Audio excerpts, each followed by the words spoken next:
Now he just has to win. Welcome to the Steelers update from Penn Live, where we keep track of all things Steelers so you don't have to. This is John Lucy reporting. The maturation of Kenny Pickett is nearly complete.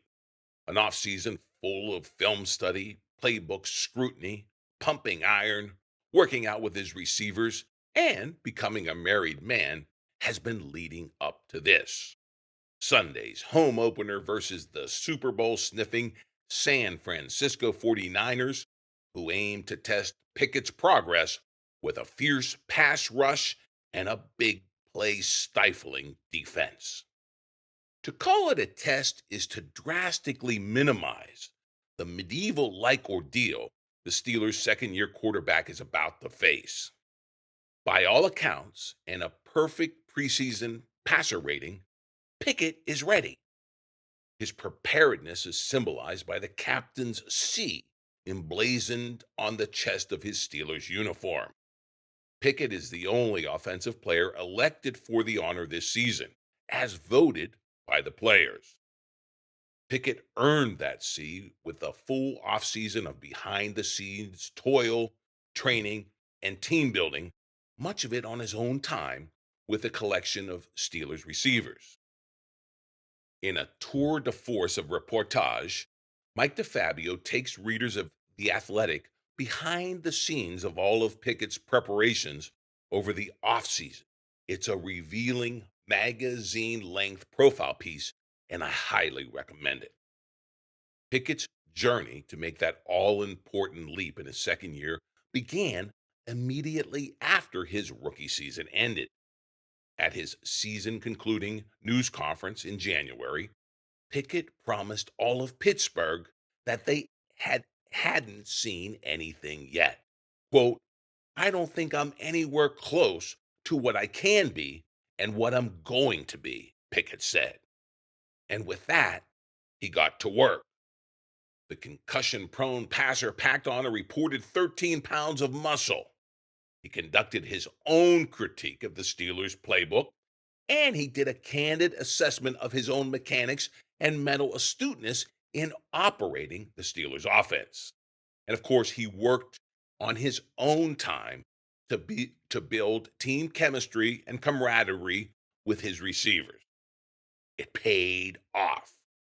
Even before the full Steelers team convened for OTA practices early last spring, Pickett sensed a big change was coming for 2023. Quote, "We kind of all looked at each other and felt that we had a chance to be something special this year," Pickett was quoted by The Athletic as saying. Specifically, The Athletic cites three main areas of off-season improvement for Pickett. Number one, pocket management. Quote, "Because he's so good at throwing on the run, Pickett left the pocket too soon at times." Unquote. In 2023, Pickett wants to be more patient. Number two, arm talent. Quote, "With the help of Pitt's strength and conditioning staff, Pickett's private quarterback guru designed a QB specific program focused on building rotational strength and power," unquote, The Athletic wrote. And number three, ownership of the offense. Quote, "Pickett looked at the Steelers' playbook, highlighting concepts he liked and crossing out those he didn't," unquote. Again, according to The Athletic. Now, come Sunday at Acrisure Stadium, Pickett hopes to show all of Steeler Nation and the wider NFL world that all his offseason toils have borne fruit. As The Athletic notes, Pickett's teammates already see the changes in the rookie, who didn't even play until the fourth game last season and who now enters this year as the Steelers' singular offensive captain. Allen Robinson, the veteran receiver who the Steelers brought in to give Pickett a reliable target in the slot, used one word for his young QB, quote, "leader." Kenny Pickett has come into his own, according to cornerback Patrick Peterson. He's another veteran brought in by the Steelers and he faced the QB in all of training camp. Said Peterson, quote, watching him last year as a fan from afar, coming into this year, you could tell he's gained so much confidence. You can tell that he has the grasp of his personnel on his side of the ball, and he understands his role, which is to put the ball where it needs to be. Don't turn it over and just keep us in the game, unquote. Pickett's election as offensive captain is a full endorsement by his teammates that he's ready to matriculate to playmaker status in his sophomore season in the Berg. For his part, Pickett said this has been his plan all along. Win the team, then win. Quote, as a young guy coming in, I wanted to earn the respect of my teammates. Pickett was quoted by The Athletic as saying, quote, once I got that, then I could be a more vocal leader and run the offense, which I felt like I did in the spring. It's a gradual progression and something I don't take lightly. I take pride in the fact that guys have respect for me, unquote. Hey, by all accounts, Kenny Pickett has achieved all his offseason goals in his second year as a Steeler. But even bigger goals await. Talking about playoff, postseason wins, an AFC North championship, dare I say, Super Bowl. Pickett's journey toward these far loftier goals begins Sunday. Proof of his progress will be absolutely unambiguous for all to witness. Pickett and the Steelers will either win or they won't. The time has come to find out. Hey, we have much more on the huge home opener in the Berg against those San Fran 49ers in this season's greeting edition of your Steelers Update podcast. And be sure and check out my full print column first thing Thursday on PennLive. As always, it will be packed with plenty of memes, bringing all the latest, greatest Steelers debates to life and to laughs. Right now, let's get right to it. The Steelers' much hyped first round draft pick in 2023, offensive tackle Bradrick Jones, will start the season riding the bench. But this doesn't mean Jones is a bust. He's simply biding his time, something the former 5-star recruit had to do at Georgia as well. Here's Mike DeFabo with The Athletic explaining the Steelers' wait and see approach with Jones and all of its implications. DeFabio writes this, quote, as the Steelers prepare to kick off their season against the San Fran 49ers, Jones finds himself in a similar place to his early college years, on the bench. That experience serves as a roadmap for his current situation as Jones waits to play behind starting offensive tackle Dan Moore Jr. Quote, I just treat it the same way, just like Georgia, Jones said. Quote, I learned not to rush the process. Just stay in your lane. Do what you can. Get better each and every day, and hopefully it all works out in your favor, unquote. Now, when the Steelers traded up to select Jones at number 14 in April's draft, the hope was he'd be eventually protecting quarterback Kenny Pickett's blind side for the next decade and beyond. But if he's going to do so, he'll have to wait his turn once again. Jones played almost exclusively with the Steelers' second team offense throughout training camp, will start his career on the sideline after the incumbent, Moore Jr., did enough to hang on to his left tackle starting job. Quote, oftentimes depth charts produce stories, Coach Mike Tomlin said on Tuesday. Quote, maybe people are asking what's wrong with Broderick, etc. There's nothing wrong with Broderick. There was nothing wrong with Cam Hayward when he watched as a rookie.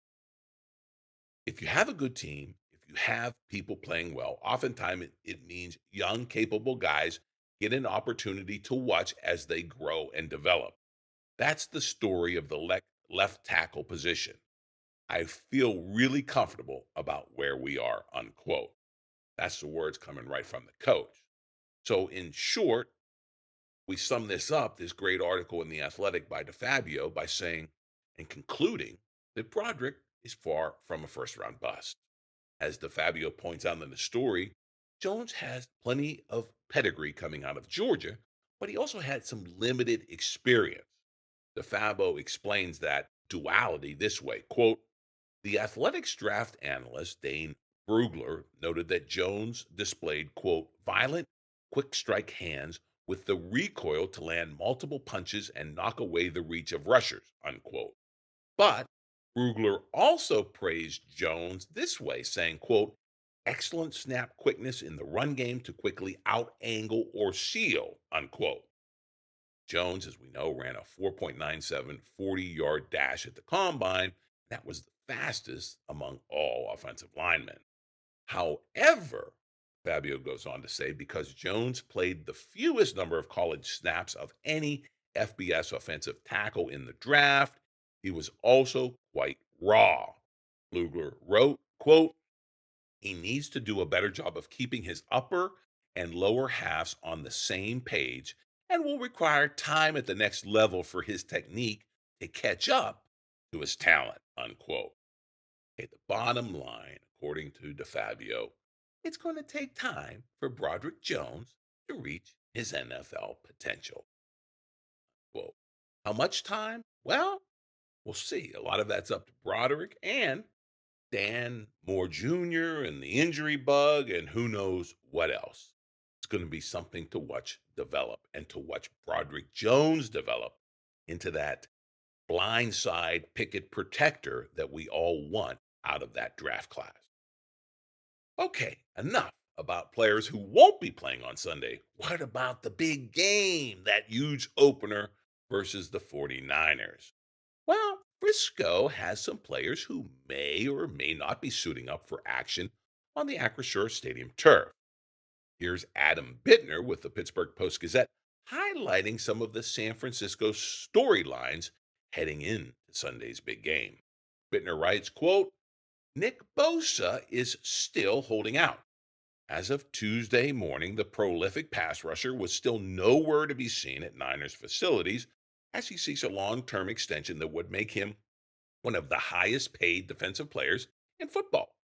The 25-year-old has 1 year remaining on his rookie deal before he's set to hit free agency this coming spring. So it's understandable he'd like to have some leverage for those all-pro talents and get some financial security. Bosa hasn't seen a single practice rep all offseason, and his absence no doubt has a massive impact on the game plan his coaches are attempting to put together for the Steelers. If there's no deal soon in the next 48 hours or so, it's hard to imagine anyone would be comfortable with Bosa jumping directly into the proverbial fire and being his usual disruptive self, unquote. Bottom line, advantage Steelers.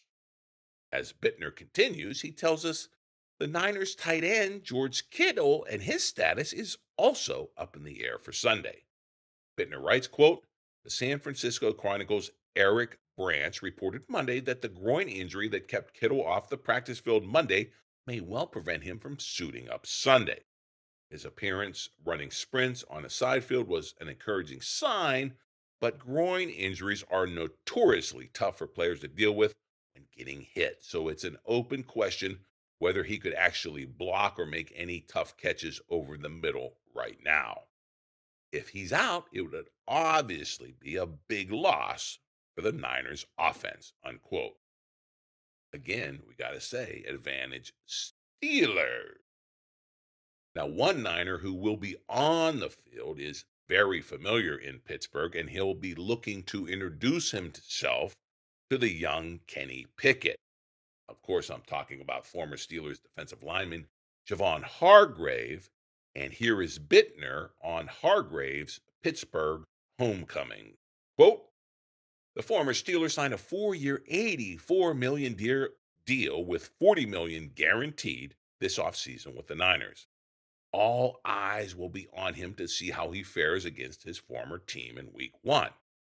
Last season, he was a force for the Steelers to reckon with when they traveled to face him in Philadelphia. Hargrave piled up 8 tackles, including 6 solo, 2 sacks, and a forced fumble in a dominant 35-13 Eagles victory, unquote. Bottom line, advantage 49ers. Watch out, Kenny Pickett. Last but not least, there's Niners running back and pass catching threat Christian McCaffrey, who's been injured on and off over the last few seasons. But Bittner tells us McCaffrey is fully healthy and he has help in the running game. Bittner writes this quote, pressure is no longer all on the 27-year-old McCaffrey like it was in Carolina. Receiver Debo Samuels is a back and always a threat to run in Shanahan's offense. He averaged 5.5 yards on 42 carries in 2022. And then there's Elijah Mitchell. He's a back at full strength, too. McCaffrey's primary backup was even more lethal in 5 games a year ago when he averaged 6.2 yards per carry. And so it will be interesting to see how the Steelers handle these diverse threats in the running game, unquote. Great stuff from Bittner in the Post Gazette. And of course, Bittner does remind us that run defense was a major point of improvement for the Steelers all offseason long. So this again is going to be a huge test in the home opener. And the advantage, well, I think we got to say that's to be determined by how this game plays. Are those trio of running threats for the Niners going to dominate, or are the Steelers going to be able to stuff that middle of the field and stuff that run? We're going to see why they play the game. And finally, as we look forward to big game day on Sunday, could the hype get any more out of control in the Berg? I mean, this home tilt versus the Super Bowl sniffing San Fran 49ers is the Steelers' first opener on the NFL's opening weekend in about a decade. Suffice it to say, Steelers Nation will be at a fever pitch.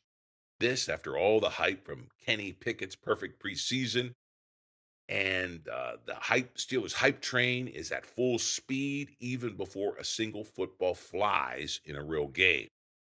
The expectations, in short, will be sky high, not just for this game, but for the 2023 Steelers. Now, will those expectations all come crashing down early and often on Sunday against these Niners?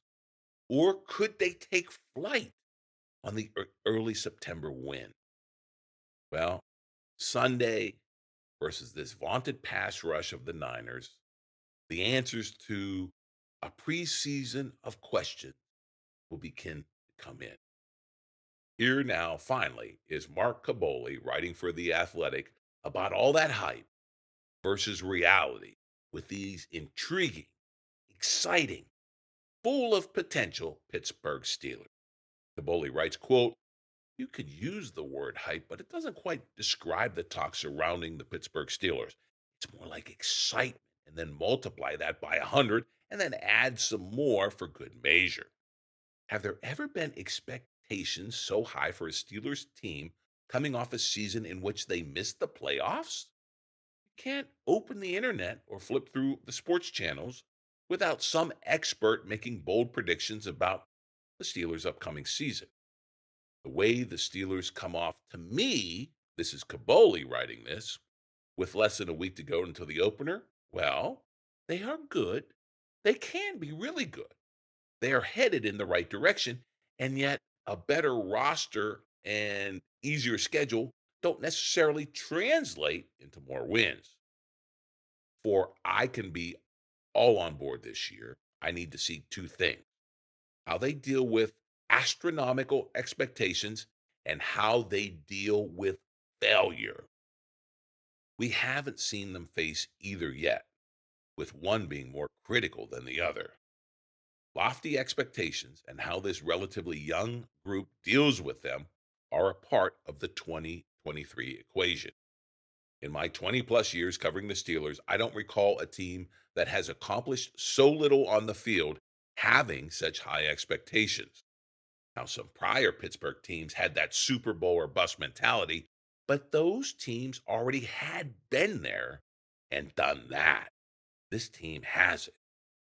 So the bigger concern I have is how they will deal with failure, unquote. So we leave you with that cautionary word delivered by Mark Caboli with The Athletic. In 3 hours, as those hours unfold early afternoon on Sunday, we'll begin to know for sure where this Steelers team and their young leader, quarterback Kenny Pickett, really stand, and whether they can measure up to that hyper hype in the Steel City. And so it begins, an exciting, unpredictable, and full of potential journey that is the regular season for these 2023 Pittsburgh Steelers. And of course, we will cover every twist, turn, and controversy right here on your Steelers Update podcast. So make it easy. The regular season has begun. Sign up to get your podcast wherever you get your favorite audio. Steelers Update podcast is out fresh with a fresh, steaming hot take every Wednesday afternoon. Don't miss it throughout the regular season that is going to be full of intrigue for Steelers Nation. And of course, log on to PennLive.com for your real-time